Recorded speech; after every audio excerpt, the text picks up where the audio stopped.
99% लोग आज भी प्रभु विष्णु के हयग्रीव अवतार के बारे में नहीं जानते, जबकि यह अवतार स्वयं ज्ञान और वेदों की रक्षा का प्रतीक है।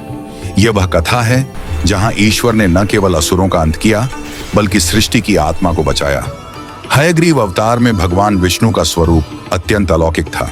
उनका शरीर मनुष्य के समान दिव्य और कांतिमय था, किंतु मस्तक अश्व के समान तेजस्वी, ऊर्जावान और ब्रह्म तेज से प्रकाशित। उनके नेत्रों में वेदों का आलोक झलकता था और उनके मुख से निकलने वाली वाणी स्वयं मंत्र बन जाती थी। 4 भुजाओं में शंख, चक्र, गदा और पद्म सुशोभित थे। उनके चारों ओर ज्ञान का ऐसा प्रकाश था जिसमें अज्ञान टिक ही नहीं सकता था। इस दिव्य रूप के प्रकट होने का कारण भी उतना ही गंभीर था।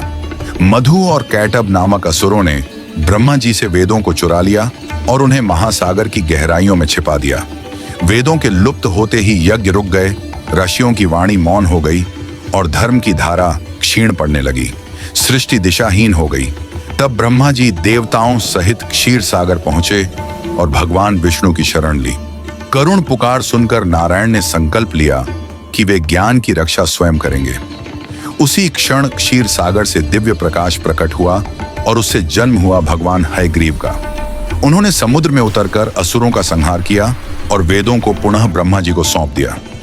सृष्टि में फिर से धर्म, यज्ञ और ज्ञान का प्रवाह बहने लगा। हयग्रीव अवतार हमें यह सिखाता है कि जब जब ज्ञान पर संकट आएगा, ईश्वर स्वयं उसका रक्षक बनकर अवतरित होंगे। ज्ञान अमर है और उसकी रक्षा स्वयं भगवान करते हैं। ऐसी ही और रहस्यमयी, दिव्य और कम जानी पहचानी कथाओं के लिए डेवलॉग को सब्सक्राइब करें और घंटा जरूर दबाएं।